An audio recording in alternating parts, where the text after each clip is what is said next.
આજે બનાવીશ હું દાબેલીના મસાલાવાળી ઇડલી અથવા તો ઢોકળા કહો તો ઢોકળા. તો કઈ રીતે બનાવવા તે હું તમારી જોડે શેર કરીશ. આપણે બટાકા લીધા છે, એ આપણે હવે એમાં પાણી નાખીશું.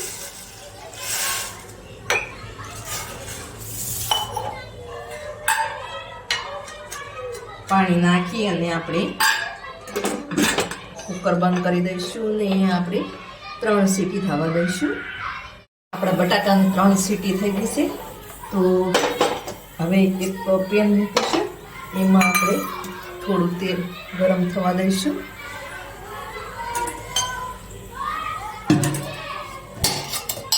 ગેસ ચાલુ કરીશું.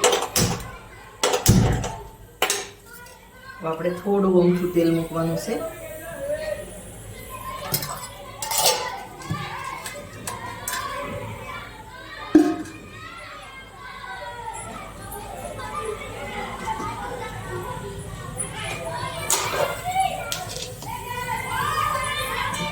તેલ ગરમ થાય છે તો આપણે એમાં થોડા આપણે જે મેં આ સિંગદાણાને શેકી અને ફોતરા ઉકેળી અને એકદમ ફાડા કરી લીધા છે. તો આપણે એને બહુ શેકવાનો નથી, ખાલી આપણને લાલ મરચું અને મીઠું ભળે ને એટલા મસાલા સિંગ જેવા કરવાના છે. તો આપણે એમાં થોડું મીઠું નાખીશું. એકદમ હલાવીશું નહીં તો નીચે દાજી જશે.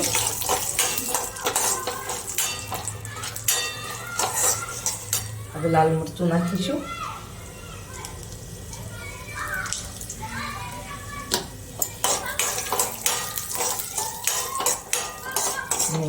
ધાણા જીરું પણ આપણે નાખીશું આમાં. ગેસ બંધ કર્યા પછી આપણે નાખીએ તો પણ ચાલે. હવે આપણે ધાણા જીરું નાખીશું.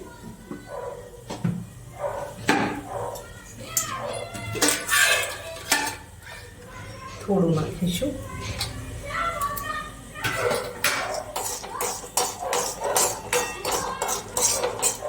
આ રીતે આપણે થોડું મસાલા સિંગ જેવું આપણે કરી લીધું છે.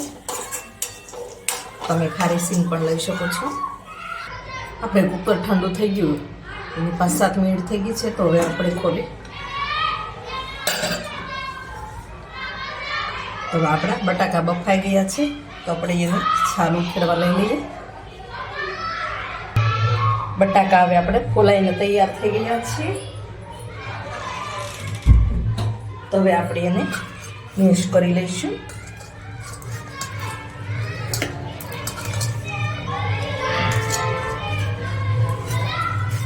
આ રીતે તમે જે સિંગ આપણે કરી છે ને એમાં આપણે તમે તૈયાર મસાલા સિંગ લાવવી હોય તો લાવી શકો, તૈયાર મળે છે દુકાનોમાં. અને ખારી સિંગનો પણ ઉપયોગ કરી શકો. આપણે ઘરે ન બનાવી હોય ને તો આપણે ઇન્સ્ટન્ટ બનાવી શકાય. તો મેં તો તૈયાર દાણા ફોલેલા હતા અને ફોતરા પણ ઉખેડેલા પડ્યા હતા, એકદમ ફાડા કરેલા, એટલે વાર ના લાગે. એ રીતે આપણે જલ્દી થઈ જાય ને તૈયાર લાવવી હોય તો તૈયાર પણ લાવી શકાય. હવે આપણે જેમાં આપણે મસાલાવાળી સિંગ બનાવી હતી ને એ જ બાઉલમાં આપણે આ મસાલો બનાવીશું.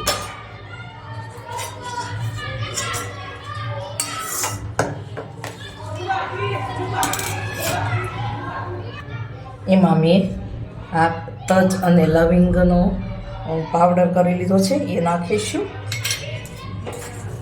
મિક્સ કરી લઈશું.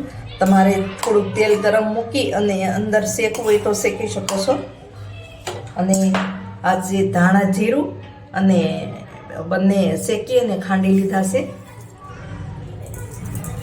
આખા ધાણા હોય ને એ આખા ધાણા અને જીરું બંને ખાંડી લીધા છે. પાવડર આપણે બધો જ નાખી દઈશું. એમાં સ્વાદ મુજબ આપણે મીઠું નાખીશું.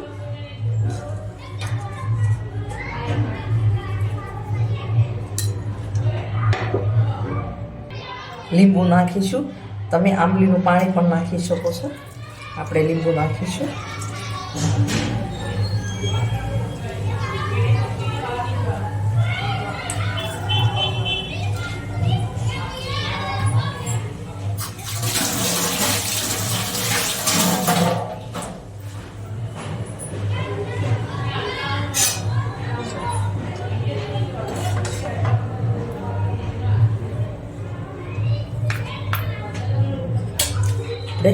લસણવાળી ચટણી નાખીશું.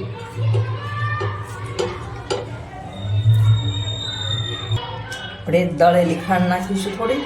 તમે આખી નાખી શકો, ખાંડનું બૂરું પણ નાખી શકો.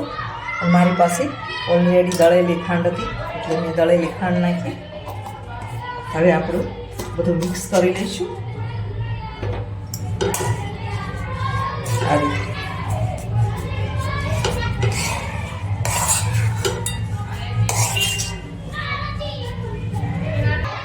હવે છેલ્લે આપણે જે દાણા શેક્યા હતા ને એ નાખીશું. તમારે જે પ્રમાણે નાખવા એ પ્રમાણે નાખી શકો. આ રીતે બધું આપણે મિક્સ કરી લઈએ. હવે આપણે બધું મિક્સ થઈ ગયું છે તો આને એક બાજુ મૂકી દઈશું. એક બાઉલ લીધું, તેમાં મેં પાણી ઓલરેડી ભરી અને ગરમ થવા મૂકી દીધું છે. હવે આ ઢોકળાનું ખીરું છે તો આથો કેટલો મસ્ત આવી ગયો છે તે તમે જોઈ શકો છો. હવે આપણે બધું મિક્સ કરી લઈએ.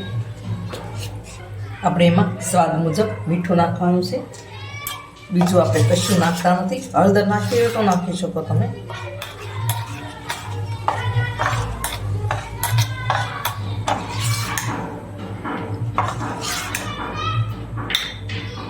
આપણે એક પ્લેટ એટલે કે ડીશ લીધી છે. તમે કોઈ પણ પ્રકારની ડીશ લઈ શકો.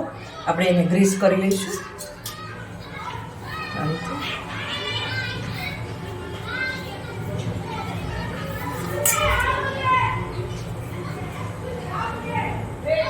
હવે આપણે આમાં ચપટી સોડા નાખીશું.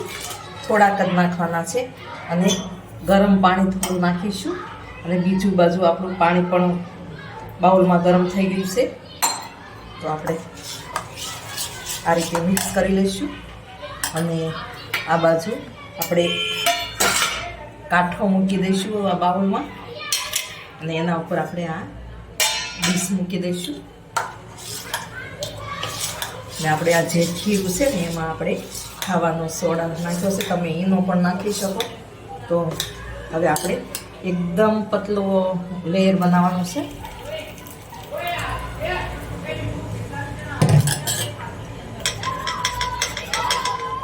આ રીતે અને 2 થી 3 મિનિટ આપણે આને થવા દઈશું ઢાંકીને. હવે આપણે ખોલીએ અને એના ઉપર આપણે જે મસાલો બનાવ્યો છે ને એનું સેજ પેલું કરી અને આપણે મૂકતા જઈશું. એકદમ ગેસ સ્લો કરી લઈશું.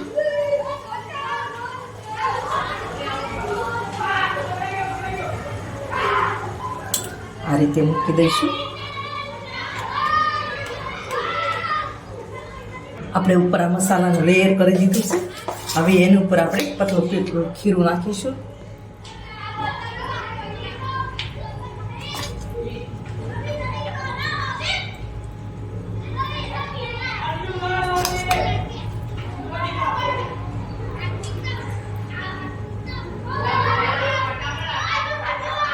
આ રીતે આપણે આખી પ્લેટમાં દેખાય નહીં ને એ રીતે પાથરી દેવાનું. હવે આપણે જોઈએ આપણો નાસ્તો તૈયાર છે કે નહીં. તો હવે આપણે છરીની મદદથી જોઈએ ચડી ગઈ છે કે નહીં. એ તો લાગે તો છે તો આપણે છરીને ચોટતું નથી તો આપણો નાસ્તો બનીને તૈયાર છે. તો હવે આપણે ગેસ બંધ કરી દઈશું. હવે આપણે બીજી રીતે આ કુકરમાં તપેલીમાં આપણે થોડું ખીરું નાખી થોડી વાર થવા દઈએ. થોડી વાર ઢાંકી દઈશું.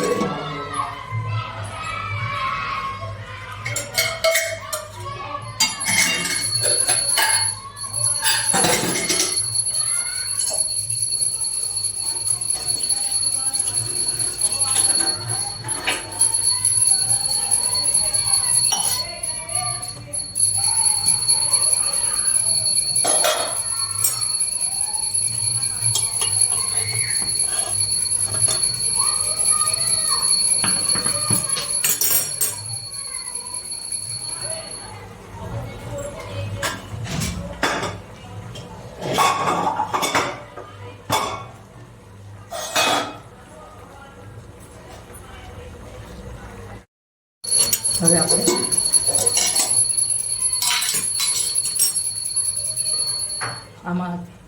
આપણે થોડા બટેકા અને મસાલો કરીને લીધો છે. આપણે આમાં ઉપર મૂકી દઈશું આ રીતે. બટેકામાં મસાલો નાખ્યો છે, સિંગના દાણા નાખ્યા અને બીજો બધો મસાલો આ રીતે નાખ્યો છે. આ રીતે મૂકી દઈશું. એ આપણે જે ખીરું બચેલું છે ને એ પણ આપણે ઉપર નાખી દઈશું આ રીતે.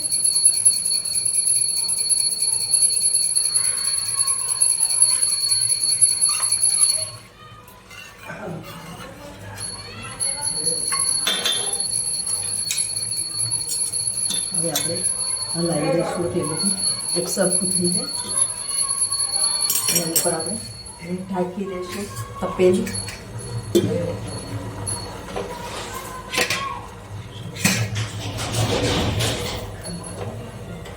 હવે એને 7 થી 8 મિનિટ થવા દઈશું. હવે આપણે આ જે પેલી ડીશ ઉતારી એને આપણે કાઢી લઈશું આ રીતે છરીની મદદથી.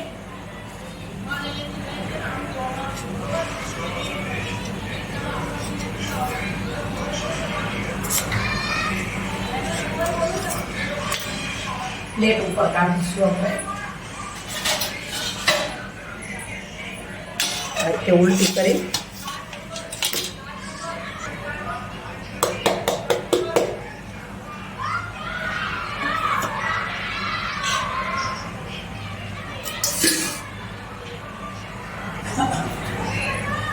હવે આપણે આ રીતે કાપા પાડીશું.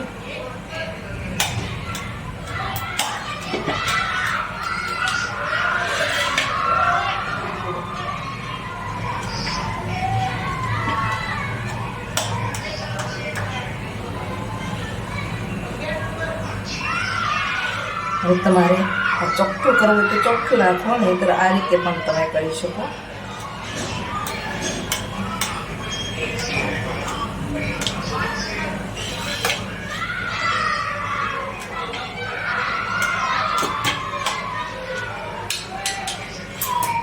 તો આપણો આ દાબેલીના મસાલાવાળું ઇડલી કે ઢોકળા કે ગમે તે આ રીતે બનીને કેટલા મસ્ત તૈયાર થઈ ગયા છે. તો આપણે પાવ અથવા તો બ્રેડની જરૂર વગર આપણે દાબેલી પણ બનાવી શકીએ છીએ. અને આપણે સેન્ડવિચનો મસાલો લઈએ તો સેન્ડવિચ પણ આ રીતે બનાવી શકીએ છીએ. હેલ્ધી અને ટેસ્ટી આપણી દાબેલીના મસાલાવાળી ઇડલી કે ઢોકળા એ ગમે તે આપણે બનીને તૈયાર છે. તો આ રીતે તમે પણ બનાવજો. એમાં જે મૂકીશું એ પણ આપણું બનીને તૈયાર છે. તો આપણે ગેસ બંધ કરી દઈશું.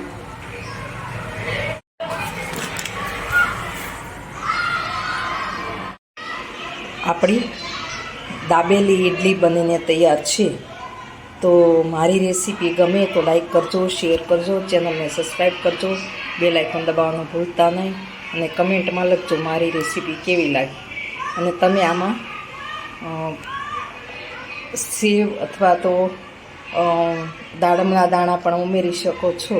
તો દાડમના દાણા નાખવાથી આપણને થોડીક બનાવવામાં તકલીફ પડે એટલા માટે મેં નથી ઉમેર્યા. તમારે ઉમેરવા હોય તો ઉમેરી શકો છો. તો આપણો આ નવો નાસ્તો બનીને તૈયાર છે. તો તમે પણ આ રીતે બનાવજો. મારી રેસીપી ગમે તો લાઈક કરજો, શેર કરજો, ચેનલને સબસ્ક્રાઈબ કરજો, બેલ આઇકોન દબાવવાનું ભૂલતા નહીં અને કમેન્ટમાં લખજો મારી રેસીપી કેવી લાગી.